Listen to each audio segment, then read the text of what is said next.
eyes on the storm.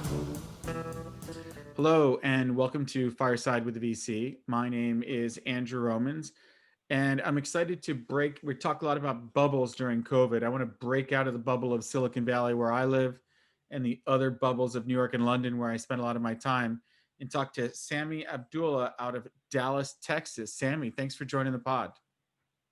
Andrew, thank you for having me. So, Sammy is the founder of Blossom Street Ventures, and they call themselves the anti VC. And I love hearing that. And I've always hated as an entrepreneur the lemming mentality of Silicon Valley, and sometimes seeing these ecosystems sprout up in Boulder or even New York, that I think that a lot of New Yorkers were working on projects and technologies and startups that were maybe not in fashion in the Valley. So it's kind of good to see people that are escaping that lemming mentality. But you guys have your own very specific model. Why don't you explain Blossom Ventures and what the anti VC model means? And I'll just say that Sammy's been doing this for at least 7 years, right? You've been so you're this is not a brand new startup yourself. So Correct. tell us about your perspective from Dallas and what Blossom is all about. Yeah, thank you. We've kind of evolved over that 7-year period. And so we do not have the feel of a typical venture firm. And so by that, what I mean is, first, the way we invest, we are not sensitive to ownership. So I don't need to own 10% or 20% or some predetermined amount. I'm sensitive to revenue multiple. So as long as the valuation is fair, I don't care whether I own 20% or 1%, I can get involved. And so that's given us an advantage in certain situations where perhaps a founder has been very cash efficient and just needs to do a small round. All right, well, big boy VC can't do that, right? If he's got to own 10%, 20%, whatever the number is, he needs you to take on a lot of money. Yeah, and if he's investing if his latest fund is $1.2 billion, right. It's the equivalent of you and me investing $250, like $250, and now joining the board and taking Sunday morning phone calls. That's what it's like for some of these funds in the Valley to do a $5 million check. Right. And so we can play in certain situations and in certain rounds where larger VC, more traditional VC cannot. That especially applies to cash efficient businesses being grown pragmatically, smartly, that don't need a large round. Other ways in which we've found that we are different is when I use the word we, it's the royal we. I'm the only employee here. I do all the work. And so I do my own marketing. When I reach out to founders with a cold email, that's actually me. When I get on the phone, I'm not passing anybody off. And so as a result, our process is very fast. We close deals in 2 weeks, sometimes 3 weeks. I do have a committee. I chair that committee, but I decide what goes. I generally know what committee likes. I'm not wrong often. And so the speed that comes with kind of a single guy, as well as the transparency, I'm not interested in wasting my time or filling my pipeline just to show somebody else, is one thing that I think has resonated with a lot of founders, especially when I'm reaching out cold. In regards to cold outreach, it goes the opposite direction as well. Whereas a lot of VC don't want you to come in cold, or they want you to do the legwork to find a mutual connection, which makes an introduction and vouchers on their behalf. That's not us. My email address is on the website, on the front page, and in multiple places. I love cold email. So we do encourage founders to reach out. I respond to everybody, even if it's a short response. And so that's, something else that's kind of made us a bit unique. And then finally, I think, we do not have the traditional venture model of we need every deal to have the potential to return the fund. That's not the way we invest. We're not unicorn hunters. We're not good at spotting unicorns. We can't get into unicorn deals anyways, even if we wanted to, because we're small. So, we're looking for, call it 2 to 3 times cash on cash within 2 to 3 years. And if we can print out deals like that, so long as you do that more consistently than you fail, you can have a good life. And so that is our model. We are not interested in going into high burn, high growth, forced models, or I should say forced growth models. We want founders to take the cash that they need, not much else, and then just continue running the business as they have been. So for all those reasons, people think of us as kind of the un-VC, if you will, anti-VC, a little different from what's typically out there. And if you're going for 2 to 3x cash on cash multiples, over what period of time are you going from investment in to divesting out? So we've had 6 cash exits in the portfolio. And interestingly enough, those have all happened either within 10 months of investment to 4 years of investment, with the median being 2 years. So the companies we are investing in, they tend to be Series A, Series B, sometimes even later than that. So my year 3 is maybe the founder's year 7 or 10. Right. And by then the founder is ready to exit. So it just so happens that, we have been achieving exits within 10 months to 4 years of investment, with the median being 2 years. So, all right, fine. If we're going to exit things in 2 years or 3 years, great. Let's get 1x for each year we're in it. And so 2 to 3 times cash on cash in 2 to 3 years is a wonderful model for us. Yep. And with some LPs, if you just show them their money back, they love you. Where other ones are, looking for more specific multiples. If you're getting the 2 to 3x, what percentage of your portfolio companies tend to run out of cash and fail? Or is it too early to tell? Because if they're all making a 2 or 3x, that's fine. If a third are going to 0 and a third are hook or crook 1x cash back, and you had management fee dampening it, you might want to see more of a 54x in every fund, and a couple like 4 that return all of the fund, and now you're happy to get half your money back because it's in carry and you're sending more money to your LPs. What's your sense on failure rates? We've had 2 companies die. We've had 6 companies sell and good outcomes that we were happy with. And so we've done much better on the 6 than we've lost on the 2. And so part of this philosophy or this approach, you're right, does not allow you to have a lot of strikeouts in the portfolio. And so we do have to find founders that have run their businesses cash efficiently, are on a trajectory to profitability, or are already there and are not growing, hundreds of % a year. Gosh, maybe it's a $5 million ARR business growing 50% a year, right? That's very interesting for us. In the public markets, there'd be a lot of interest in that. Correct. And so as long as somebody has gotten to, the 2 million, 5 million, 10 million of ARR mark very cash efficiently, okay, great. We can invest in that even if growth is a little bit more modest, because we can go to bed at night believing that, this founder's been very cash efficient to date, is established, has wonderful customers, knows his business. I do not believe he's going to lose our money. Is he or she, are they going to make 2 times our money? Yeah, maybe. Are we going to be upset about that? Definitely not, right? Because we have not designed a portfolio in which we are dependent on big wins to cover losses. That's what we've been doing the past 7 years. Ask me if it's worked 3 years out from now, and I'll tell you. But so far, so good. And it feels like the strategy is playing out. Well, it sounds good. I mean, a couple of exits is always a good thing to keep people interested. And are you, over the 7-year period, did you raise a fund and it's been one single vehicle, or is it multiple vehicles, or are you showing deals to your IC and they're in or out on a deal by deal basis? How are you structured? I raise a new fund every year and I deploy it over the following 12 months. So first fund ever was $1 million. We raised that in 2014 from, gosh, not that many LPs.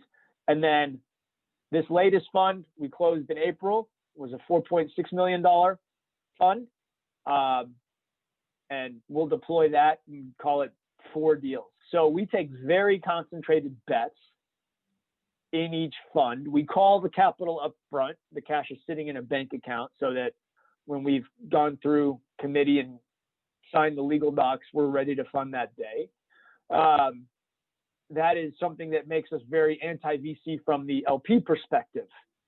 In that, all right. But if they know you're going to deploy, they know you're going to deploy within 1 year. So compared to the capital call model of as the money's being deployed, you're calling it down from your LPs. It's impossible for you to sit on money for more than 12 months with your model. Correct. That also puts a little bit of pressure to say, smoke them if you got them. It's December 31st. Like, we're going to see you in a deal on December 31st. Potentially. No. And the governor there is our committee. So our committee acts as adult supervision to make sure that I'm not just putting money to the work for the sake of the optionality of the carry. Our committee is investors in our fund. It's it's individuals that I've worked with for a while, some of our smartest investors. And so I need a 7 out of 8 vote to get anything done. And so I thought you were a single, so you're a single GP, but you need 7 out of 8. So basically consensus on voting. And are all the voting people LPs? Yes. Okay. Yes. Okay. So that's a bunch of guys investing their own money, really, in a way. And you're the horse. I am the horse. We have a lot of LPs, a lot. All high net worth individuals accredited. But yeah, of those individuals, right, only 7 plus me, so 8 total of us sit on the committee, and I do need committee approval to get something done. But you said in the beginning that you're fast. The IC, the investment committee, is streamlined. It's got speed. You're doing things in 2 weeks. Correct. Yeah. So we do 2 committee meetings for each deal. So I will push committee in the first week and then push committee again in the second week. If it bleeds into 3 weeks, fine. Right. But yeah, it is when we have something actionable, committee is called on. And Sammy, what percentage of the money that you're managing is from these other 8 committee voting members? Not much. Gosh.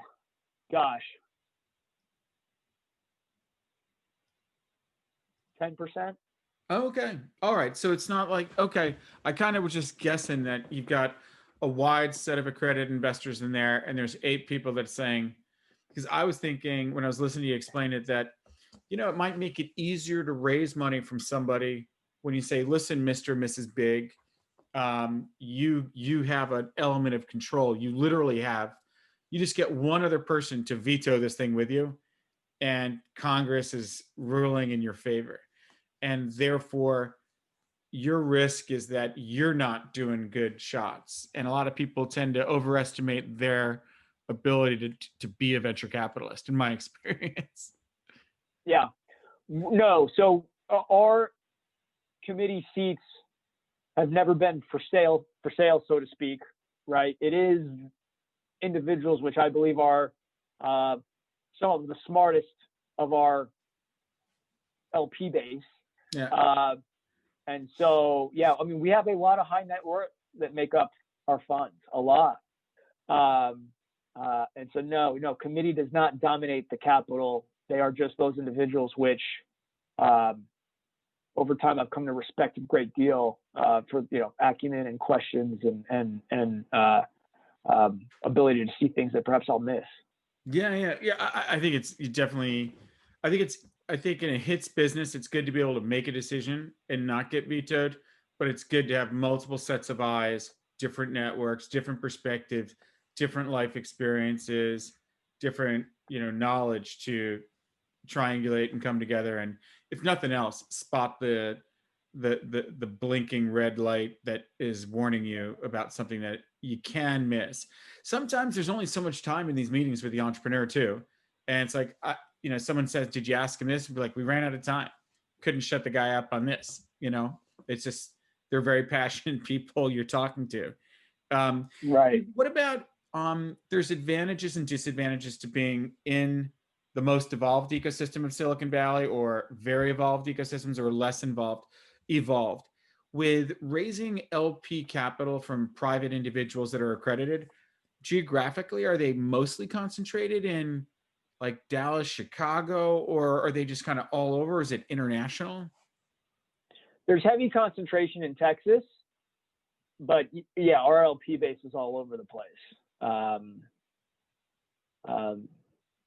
But yes, Dallas and Houston tend to have quite a few. Yeah, because I would think there's a lot of private wealth in Dallas and Houston, and Austin is probably every waitress and waiter thinks they're about to be a VC, and it's similar to the Valley. Like in the Valley, on the one hand, it's easy to raise from a bunch of VC-backed founders who understand everything. So if you show them your strategy and it's brilliant, they'll understand it. Whereas if you show it to somebody who's never been involved, they may say, I only invest in Coca-Cola because I love drinking that sugar water. Like, and they don't even understand portfolio construction, or they think it's risky when it's less risky than the stock market or real estate if done properly. But I would think that if you're the only VC they've met in person, and they've been able to meet you multiple times, that it might actually make raising money from accredited retail investors easier than in the Valley, where everybody thinks they're a VC and everyone is a VC and you're one of 1,000. What's your perspective on raising capital there versus, in Stanford? Raising capital here is hard. It's hard. It's very hard. So, gosh, our AUM across 7 years is 26 million, right? And part of that is, for a while, we didn't have the track record. Yeah. But another part of that is, there is not a ton of appetite for venture in specifically Dallas or even Houston. And that's why when you look at deals done in Houston or Dallas, those are not tier 1 or even tier 2 or even tier 10 cities for getting venture deals done, right? So if you're a founder out here and you're trying to raise capital, there isn't a bunch of guys running around with checks looking for the next great thing in software. They might be looking for the next great thing in real estate or oil and gas. But the returns, I'd say restaurants. I hate seeing people go away from venturing into real estate unless you're enjoying the real estate and living on it. You'll do so much better investing in even a tier 2 VC that's not even in the top quartile. It's a matter of patience. And some Texas, like I've looked at property in Austin, and I love Austin, but I look at the Zillow of the trading, and they say like listed here and never sold, and you see these people can't sell their houses. Whereas at least venture, within 5 to 6, 7 years, you should start being in the 2x to 3x to 5x region, at least with all the funds we've had. I mean, anyway, I think that real estate is guaranteed to not hit a blockbuster, if anything. The challenge in Texas, I think, outside of Austin, is that the LP base here has not, for the most part, made their money in tech, right? They've made it in real estate and oil and gas, restaurants, brick and mortar. So if you're a fund out here, or if you're an entrepreneur out here trying to fund your business at the seed level, Series A level, it is very challenging. And so it's not so much a matter of, hey, my returns are better than you'll do in whatever sector, real estate or whatever it might be. It's a matter of that LP just has a level of comfort with those sectors that he or she just does not have in venture. And hence, Houston and Dallas especially are very, very behind when it comes to standing in terms of venture funding for companies or, funds. Well, when you switching gears, when you're sourcing deals, I just looked at the deals that you listed on your LinkedIn, and I counted 17 that are not on the coasts and 16 that are either East Coast or West Coast. So more than half, or the number of deals that are not on the coast is less than half of the number that are on the coast. How do you source deals, and what's your pitch to say, let me in because I add value? So like, how do you articulate that you add value, and how do you add value to get into those deals, and how are you getting them if you live in Texas during a pandemic? Yeah. So if you live in Texas, right, you're not, we're Blossom Street Ventures. We're not tier 1. We're not tier 2. We're tier 26. Nobody knows us, right? And we're in the wrong city.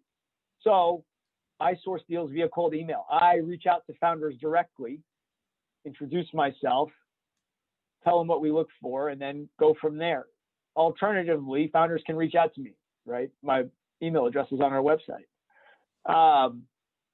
and on the blogs we write. So it is a cold outreach strategy. Hence, when you're looking at the portfolio, there isn't 23 investments made in Dallas and Houston. There's 3 investments made in Dallas, none in Houston, and then 20 investments all over the rest of the country. Yeah. From a value add perspective, I don't try to sell our fund on value. So look, for some of our companies, what I'll tell founders is, hey, for some of our companies, we've been very helpful. Maybe we've built their financial model, or we've introduced them to talent or customers. For others of our companies, we haven't been able to do anything, right? And that's the truth. And I don't know whether or not I'm going to be able to add value for you as a founder until I am in your deal. And so what we tell guys is, look, set the bar super low, right? Don't expect us to add anything. I'm going to try my best to add value, right? But I'm not going to pitch you on, hey, these are all the things I'm going to do for you. And then within 1 or 2 months, I've exhausted all my intros. I don't have any talent for you, and you sit there and you say, God, this Blossom Street Ventures promises a bunch of things and hasn't delivered on anything. So we set the bar super low, frankly. And we just tell guys, listen, if you want to get out of fundraising quickly and you want us to lead an inside round, great, we can do that. We submit term sheets all the time. If you have a bunch of strategic investors or other investors waiting for an outsider to price the round, good, I'll do that too. If you have a cap table that needs some cleanup, good, I can do that, right? If you are just doing a small round, great, I can do that. So we are solving problems for the founder quickly. Yeah. And it's usually a problem related to cap table or balance sheet or just general fundraising dynamics. Whether it's an inside round or a fast round or a small round or a tweener, so to speak, that's our value add. And then once we're in there, great, I'm going to do all I can. But if I can't do anything, please don't be upset at me, right? So that's the approach. And a lot of guys, I think, find it really refreshing. And other guys say, and other guys will say, hey, what do you know about machine learning, AI on the blockchain? I'm like, man, nothing. So if you're looking for strategic, it's not us. Good luck, right? Put me on the shelf. Reach out to me if you need me. So it's a different approach, and some guys find a lot of value in it, and some don't. That's okay. Well, I talk from my perspective, it's refreshing to talk to somebody that's not over promising and under delivering and just giving the pitch of, using these superlatives of like, we are the greatest. and, and they're still, like they're still pitching me like I'm the family office. I'm like, dude, drop it and just be honest with me. So this is actually a very refreshing conversation for me, being surrounded by so many, promising the moon in the world. And then they forget your name every time they meet you. Right. Type Silicon Valley, Fastlane, guys. You talked about valuation and being sensitive to valuation and multiples, and like you're not like owning 1% of Apple Computer or Apple is worth more than owning 60% of something you're squeezing the life out of. But what is your expectation if a company's got $1 million, or I think you're saying 2 to 10 is your typical sweet spot of ARR? Is that right? 2 to 20. 2 to 20. Okay, so square math. If they have $10 million of top line revenue, what do you expect? Are you investing in EBITDA positive companies in some cases, or they were cash efficient, so they didn't have a lot of money to be burning, so they're running at growth? The companies we're investing in are either cash burning or very close to profitability, or maybe profitable some months, right? But not comfortably profitable. Yeah. But usually they're cash burning. When we're investing in a software business, for instance, generally speaking, we want to be somewhere between 4 times and 6 times current ARR on enterprise value. And so as a result, valuation is the number one reason we lose deals. Right? I would imagine, because I mean, you're seeing like we have a due diligence list of questions that's like trying not to be too painful for the entrepreneur, but it's like it's kind of designed to say, I asked you this question, you told me the answer. If you're lying, I want your lie in writing. I want you to feel the devil on your shoulders when you're saying totally defrauding us here, And one of the questions, which is stupid, is to say, what is the multiple of top line sales to the pre-money valuation? And it's our way of saying, I want you to look at this yourself, of what you're actually asking for. But I would think, what did you say? 4x? What's your top? 4 to 6. And so most of what we end up doing is 6, 5.5, 6.6, right? We don't do a lot of 4s, frankly. But 6 is generally where we land. Because that's going to box you out of some deals. There's no question. A lot of deals. Right. Ton of deals. And, the way I look at it is to say, how much cash runway is this company going to get with this financing? So how many months have we got? And what do we have for revenue? How fragile, how sticky, dependable is that revenue? I'm now speaking to the customers, right? And what is the pipeline? And if we've been tracking the company over a period of time, we're now witnessing how on plan this pipeline is, of like, are they, is COVID really elongating the sales cycle, or is it accelerating interest but elongating the cycle? And you start to really understand, what do they need to not run out of money, And then when you get this kind of level of understanding, you say, so what would somebody pay for that? So let me see what my exit looks like. And then let me backdoor my way into what kind of dilution, where do we sit in the liquidation stack? What kind of return am I going to get my 4x or 3x or whatever you're looking for? And how risky is it to get from point A to point B? And if there's a lot of risk, I want to see that multiple be a minimum 10x if I'm early. We tend to think a minimum 4x. A minimum 4x, even if we're investing in what feels like a lock-in risk-free deal, But anyway, I backdoor my way in and say, I look at everything. It's like if you were working for Goldman Sachs, you're going to do a discounted cash flow. You're going to do like a merged discounted cash flow on the M&A. You're going to look at comparables and make comp sheets. You're going to sanity check it and hit it with a monkey bar in 10 different ways. and then come to a decision. But I kind of think if when the multiple's nuts, there's got to be a reason that we just turned down an offer to sell the company and it wasn't a take it or leave it. We're getting more expensive. They may still buy us, but it's a different way of thinking about it. But I think sometimes the Valley, like take Instagram, Instagram, like my wife sometimes wakes up in the morning and in the bed, she's looking at photos on her phone, and it's Facebook. Oh, look at what the Joneses did over the weekend. Why don't we do that? And then if that went to Twitter, she'd wake up in the morning and be looking at Twitter on photos. And so they were ready to buy that, not for a multiple of Instagram's revenue. It was just to put it 6 feet under and not let it go to Twitter. And then VCs invested in it during the dialogue, seeking a minimum of 4x and just made it more expensive. And it was 1% of the market cap of newly listed Facebook to buy it. So, I mean, that's just a totally different way of, was WhatsApp a good acquisition? Was YouTube a good acquisition? These are hard. But listen, man, I think it's really refreshing to see like a humble, honest, stop lying and bullshitting everybody approach to entrepreneurship and venture capital.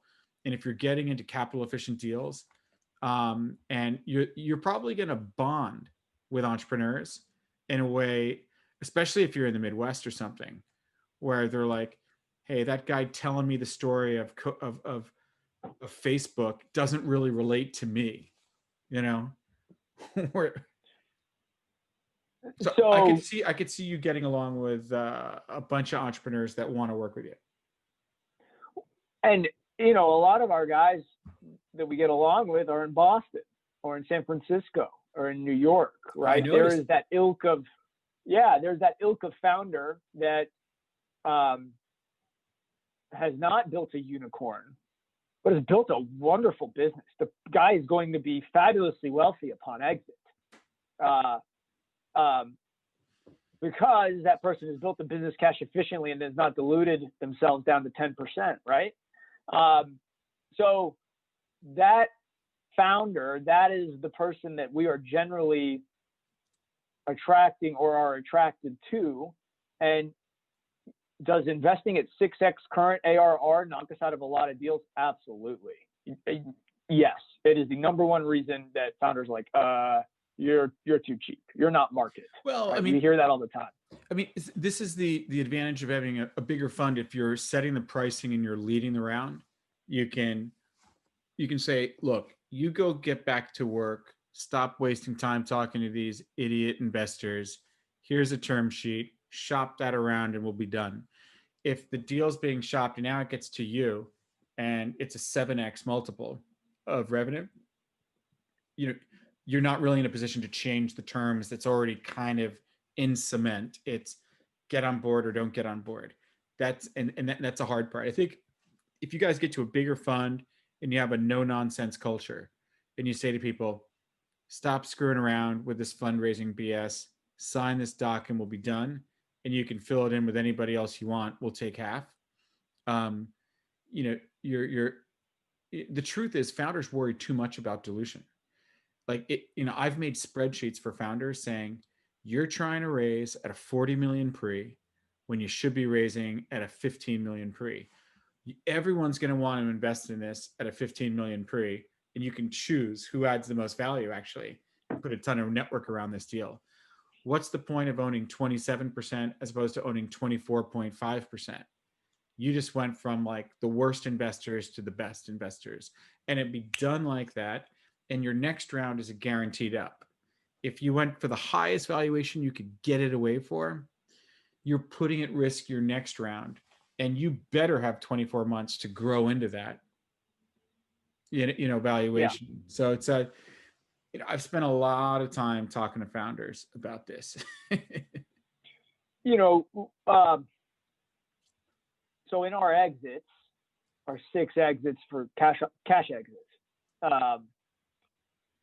the revenue multiple has ranged, right? And it's been as low as 3 times current ARR, actually inside of 3 times. one was inside of 3 times current ARR. One was like 15 times forward ARR. But the median of those 6 exits is 6x. Okay. So on a typical deal, typical software, and we talk to bankers. We talk to bankers quite a bit, right? Like I spend part of my day doing that just to understand where the market is. If you talk to a banker, many of the ones that I talk to say, look, when we sell a business that is of size, enterprise value of 100 million plus, it's a 5 times or 6 times ARR transaction. And maybe if we're lucky, we get it at 8 times, right? So I, as an investor, since I'm investing in businesses that are growing pragmatically, right, but not exponentially, I cannot invest at a revenue multiple well outside of where that business could possibly trade when it exits. So in other words, if I believe a business is going to probably trade at 6 times ARR at the time of exit, if I buy in today at 15 times, I'm in a lot of trouble. That company has to make up a lot of ground to get me into a return profile that's interesting. And there may be some big surprises too. You might have a 3x pay to play liquidation preference after you invest. There may be, sure, there's so many things that can happen on how much dilution am I getting between this if I don't have follow on money, and what's the true performance on it. At the end of the day, it's share price and liquidation stacks. But listen, Sammy, this was really fun. You put your email on your website. So should I put your email up? What's the email for people to reach you at? Sammy at blossomstreetventures.com, and Sammy is SAMMY. Please, Perfect. yes, put it on the video. Everybody should reach out. I welcome it. Okay, man. Listen, I like your model. Look forward to staying in touch and sharing deal flow. Thank you so much for making time. Andrew, thank you for having me. I very much appreciate it. Okay, take care. Bye for now. Bye-bye.